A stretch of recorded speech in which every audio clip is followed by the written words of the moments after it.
For many people, a debilitating stroke would be just that, debilitating with a limited chance of recovery. For Dr. Jill Bolte Taylor, and now many others, it's a new beginning.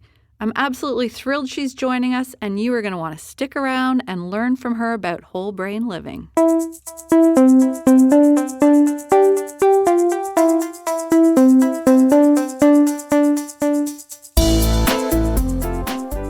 "25 years ago, Dr. Jill Bolte Taylor was a leading cellular neuroanatomist. More specifically, she was focused on learning about how the cells in the brain communicate with one another, which chemicals they use, and in which quantities. Dr. Jill was teaching and performing research at Harvard Medical School in Boston, mapping out the human brain, and then it all went black.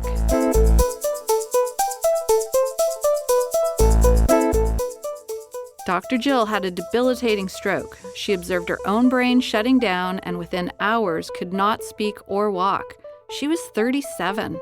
This event knocked her onto a new trajectory and resulted in a best-selling book, viral TED Talk, and stories so inspirational the movie rights were optioned by Oprah. Her newest book is focused on whole brain living and the anatomy of choice. Dr. Jill joins us now. Welcome to our podcast, Dr. Jill. Sarah, I'm so excited to be with you. Thank you. Oh, it's just such a delight. What went through your mind when you realized that you were having a stroke? It took 4 hours. It was the morning of the stroke, took 4 hours. And it was quite a while before I actually realized that I was having a stroke, because I'm a neuroanatomist. I'm not a neurologist. So I don't have a lot of experience with stroke, but I did end up thinking, wow, how many brain scientists have the opportunity to study their own brain from the inside out? And it was pretty cool. No kidding. And what an outlook you have. What a perspective on that. Has your stroke and your recovery changed your outlook on your life? Well, it has completely shifted how I perceive myself as an individual in the world. So I see myself less as me, the ego, me, the identification of myself, etc. And the world no longer kind of spirals around me. Instead, I have shifted into a part of the consciousness of the whole of humanity. And how do I best use what I am in order to serve the betterment of humanity in relationship to the world? Wow, I love that. Can you explain for our listeners the difference between the left and the right sides of our brain? The biggest difference is, well, first of all, they're mirror images of one another. But the right hemisphere essentially starts at a starting point, and then the perspective gets bigger and bigger and bigger and more open and expansive. And the right hemisphere is all about right here, right now. And there's emotions and experience in the present moment, and there's thinking in the present moment.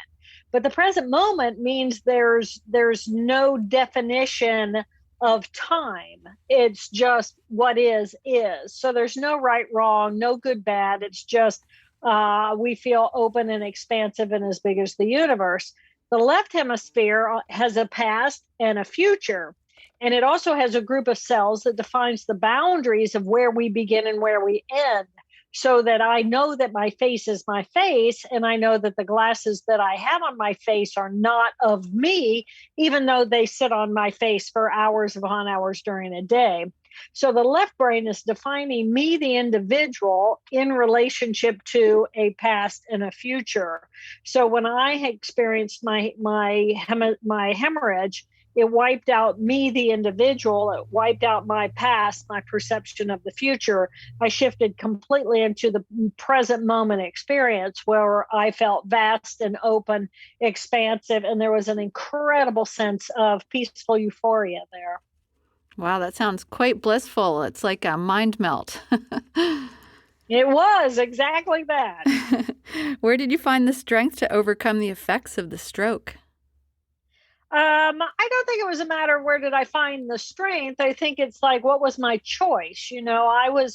I could exist in a state of vegetation where I was experiencing euphoria, where I was completely in the right brain, present moment, completely non-functional human being, or I tried to connect a few of the neurons inside of my head and see what I could gain.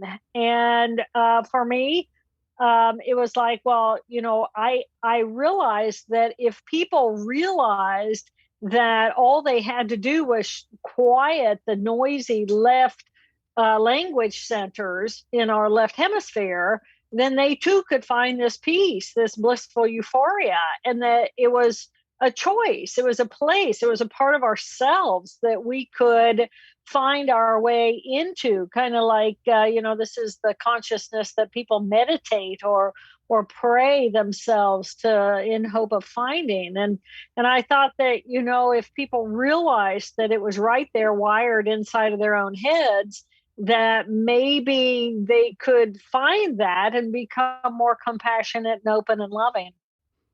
How did you treat this life-altering experience as a scientist with a chance to learn firsthand the powers of the brain? Well, I lost the left hemisphere, but I did not lose the right hemisphere. And our right hemisphere thinks and learns and has memories of three-dimensional spatial orientation and learning. So I had been a neuro brain anatomist as well as a body cadaver lab type of gross anatomist, as well as a tissue cellular histology anatomist. So I was all about anatomy. And so I could still have sculpted for you an abdomen, the three dimension of an abdomen, but I had lost the left hemisphere that put names and titles and terminology on what I could still sculpt for you experientially. So I only lost half my mind, and then the rebuilding of the left brain. Fortunately, we can go to school and rebuild those skill sets.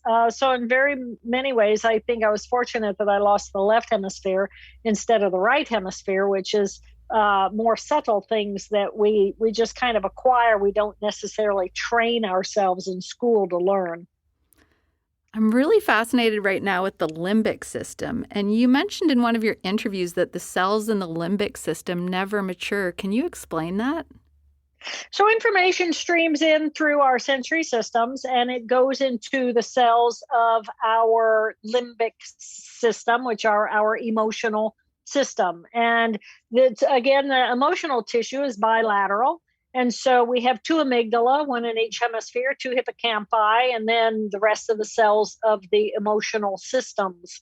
So what that means is that I have emotions in the present moment experience of my right hemisphere, and I have emotions in my past and in my future. So then information comes in through the sensory systems. It goes to the amygdala. They ask the question, by comparing information, am I safe? And when we feel safe, we feel calm. And when we feel calm, the cells next to us, the hippocampi, turn on, and then we're capable of learning and memorizing new information.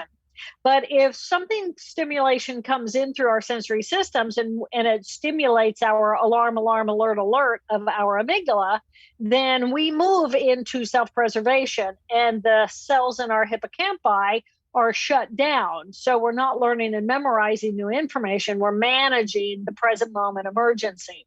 So we are feeling creatures who think, because we have to get the information through the emotional system into the higher thinking cells of each of our hemispheres. So that's the quote that you were speaking of. Oh, thank you for that explanation. In your book, Whole Brain Living, you speak about 4 different characters, and I was really enjoying your interview with Jim Quick and actually some of the songs that you had associated with some of the characters. Could you explain some of those characters to our listeners? When you think about the anatomy of the brain, so we have these 2 emotional groups of cells, modules of cells, one in the right hemisphere for right here, right now, experiential, and then the emotions in the left hemisphere emotion of our past. So then we also have thinking tissue in the left hemisphere and in the right hemisphere. And so when you look at these 4 modules of cells, they don't just exhibit abilities or skill sets, but they go with personalities. I mean, so for example, my character 1, I call them character 1, 2, 3, and 4. Character 1 is the left thinking tissue. And the left thinking tissue is what we think of as our rational, analytical, critically analytical mind that likes to organize and create order and control people, places, and things. And it's punctual, and it's details, more details about those details. It defines what is right and what is wrong as a societal norm. It defines as the societal norm of what is good and what is bad. So this is our A-type personality that tends to go to work. And that's a character we can pretty much all relate to. Character 2 is going to be the emotion of that left hemisphere. So this is going to be all of our pain and trauma from the past. And in order for me to feel resentment or guilty or shame, I have to relate that to an experience that I've had in the past. I feel guilty about something I did, or I resent you because of something you did. And so it's all of these emotions about the past that we're then projecting into our lives in the present moment and into the external world. So this is where our trauma is. This is where our addiction tissue is. This is where the parts of us that is looking for a reason to say no and push away from the stimulation coming in. That doesn't feel safe. That feels like a threat. That reminds me of threat from my past. So I think we pretty much all can recognize our little character 2, pain. Our character 3 is going to be the emotion of the present moment. Well, if the present moment doesn't have the left brain defining what is right and what is wrong, what is good and what is bad, then it's the right brain's allowed in the present moment to be creative with what it has. And it's innovative and interested and curious, and it likes to be in relationship with others because also it doesn't have that group of cells in the left brain that defines me, the individual, separate from the whole, separate from you. So the right brain is very communal, it's very social, it's very connected and collective. So it's the experiential. What does it feel like? What does the air feel like? How much humidity is there in the air in the present moment? What does it feel like to have these clothing on my body? What is it? Wool? Is it cotton? How does it feel? How do the shoes feel on my feet? Are my feet happy? And this character 3 is playful, and it's got a fantastic sense of humor. It's very witty, and it's an adrenaline junkie. So it can be very happy, and it can also get us into a whole lot of trouble because it does not honor and respect authority. And then character 4 is the thinking tissue in that right brain of the right here, right now. And this is the part of us that is right here, right now. I'm big as the universe. And Sarah, I am just grateful, filled with intense, incredible, awe-inspiring gratitude that I am alive. And I'm not just alive, but I am a conscious being. I have eyes that allow me to see. I have ears that allow me to hear. I have legs that allow me to move myself in space. I have a voice to communicate and to be communicated with by others. I mean, the phenomenon of, oh my gosh, I'm alive is in that consciousness of that character 4. So that's kind of the ultimate where we meditate to the part of ourselves as we quiet that left brain and we allow that right brain to truly be in gratitude. Oh, beautiful. And then you speak too about the brain huddle where you're bringing all these characters together. Can you elaborate on that?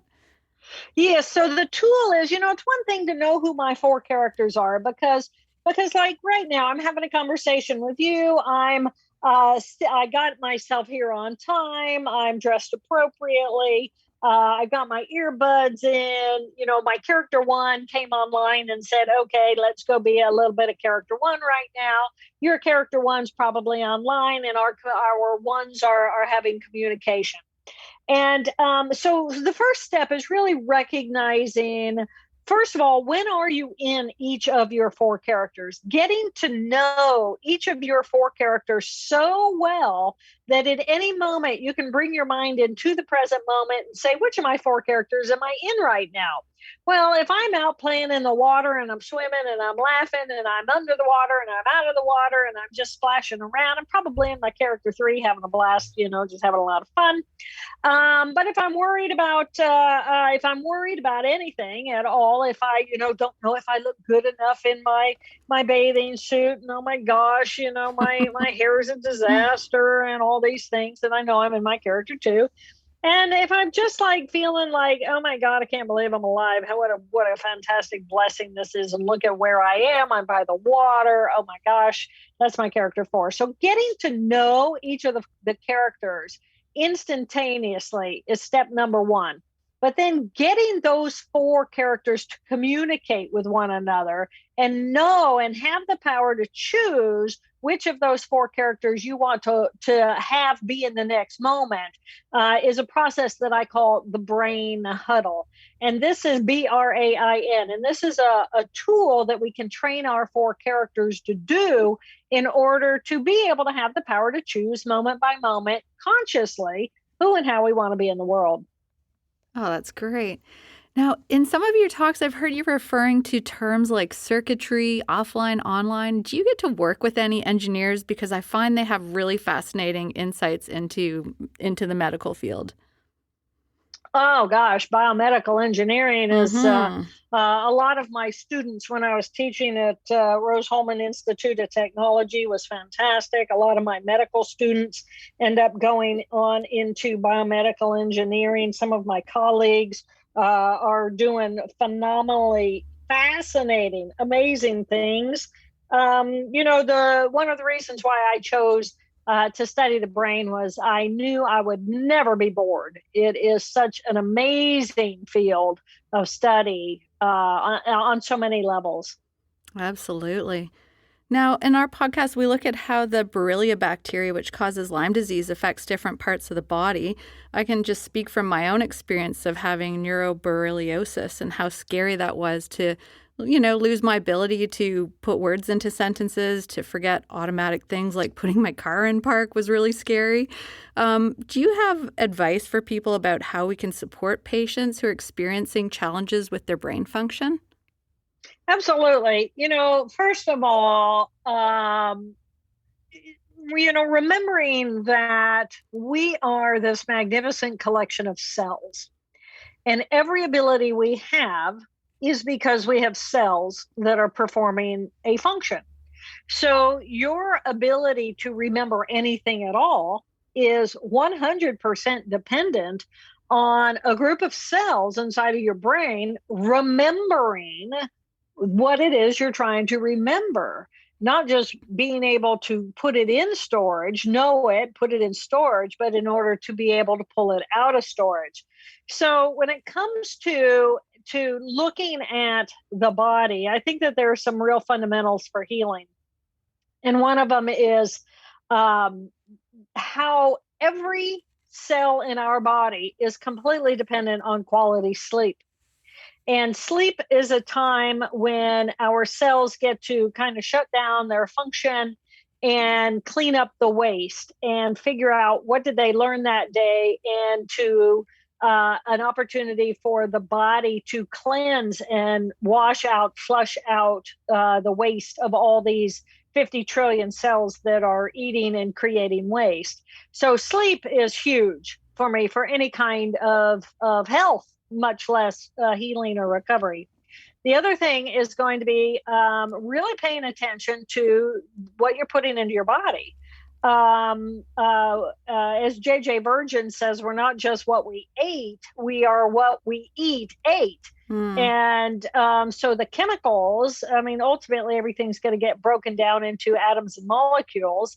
And so what atoms and molecules am I putting into my body? And so if I'm eating an animal and that animal has had pesticides, or some kind of a growth hormone or some kind of a whatever, that's inside of that animal. And that, if I'm consuming it, is now inside of my body. So my organic system needs to deal with that. So paying attention to sleep, number one, paying attention to consumption and nutrition is number two. And with that goes paying very close attention to how much sugar are we consuming, because the sugar molecule is a spiky molecule that is like a razor blade. And the reason why sugar causes inflammation in the body is because as the sugar molecules pass through the blood system, the cardiovascular system, it essentially is slicing up the walls, and the walls of these blood vessels are other little cells that make up those walls. And so any kind of tissue damage causes inflammation. And so dealing with inflammation becomes a very big issue, I'm sure you're aware of. And then the third thing is movement. We need movement. We are a living organism of some 50 trillion beautiful cells, and they're eating and they're creating waste in order to get the food to them and the waste away from them. They live in a fluid environment, and movement keeps that fluid flowing. So that's where I go. I go totally to what do we need to do in order to create healthy cells? Mm-hmm. Because ultimately the cells are going to result in every ability or disability that we have. Yeah, that's right. And just like you've spoken about too, believing that you will heal from that. So what is next on the horizon for you? Do you know where your research is taking you next? Oh, for me, my whole life right now is about whole brain living. This Yeah. new book, this book has been 10 years in creation. And I didn't know how to communicate to other people, how to help them better understand how to become completely conscious human beings. I mean, just think about it. So here you are, you're managing a major illness. And character one comes online and says, okay, well, what's the protocol? How do I study? Let me do the research. Let me learn about all the details. Let me figure out what do I need to do in order to set myself up for success? What medications do I need? What things do I need to avoid? How do I set myself up for good sleep, good food, etc.? So that's character one. That's the job of character one, is to fix it. Character two comes in and says, oh my gosh, I have a serious illness and I'm sick and I don't feel well and I'm not well and I could not be well for a very long time and I'm not happy and I'm overwhelmed and I'm sad about it all, and all this drama and trauma. We all know this is how we can be when we're facing a major illness. And then character three comes online and says, okay, well, I'd really like to get some movement in my body because I like it when I feel better when I move. And okay, well, I can move my toes, so I'm going to move my toes, and I'm going to do what I can do. I'm going to focus what I can do. I'm not going to focus what I cannot do, which is what little character two is doing. So little character three is saying, okay, what can I do? How do I start with what I have and increase my health? What can I do? What tiny little changes can I make in order to feel better in my body? Because my body is this amazing thing. And then my character four is going, wow, there's some big lessons to be learned here because I got to slow down. And as I slow down, my values shift and my priorities shift. And I look at the world differently, and I look at myself in relationship to the world differently. And there can be growth there on a real cosmic level for me. So for me, helping people really integrate and understand these four characters, and then the brain huddle and how to bring them into communication so that we have the power to choose moment by moment who and how we want to be in the world. And especially as we're dealing with managing any kind of an illness, well, what part of me is showing up and which part of me might I choose to show up instead? What is most appropriate for me as I take in order to advance my wellness instead of my illness. Oh, what a wonderful illustration. Thank you for walking us through that. And thank you just so much for joining us on the podcast and sharing your expertise with all of our listeners. Thank you, Sarah. It's been a privilege.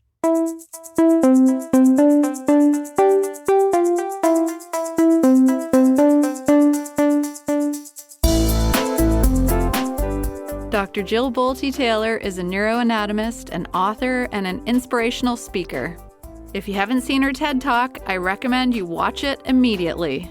That was so inspirational to learn about the beauty and the resilience of the brain, and I especially love learning about the fundamentals of healing. That's another podcast. Thanks for listening to Can Lyme's podcast, Looking at Lyme. I'm your host and your partner in learning, Sarah Cormode. Remember, stay safe in the outdoors.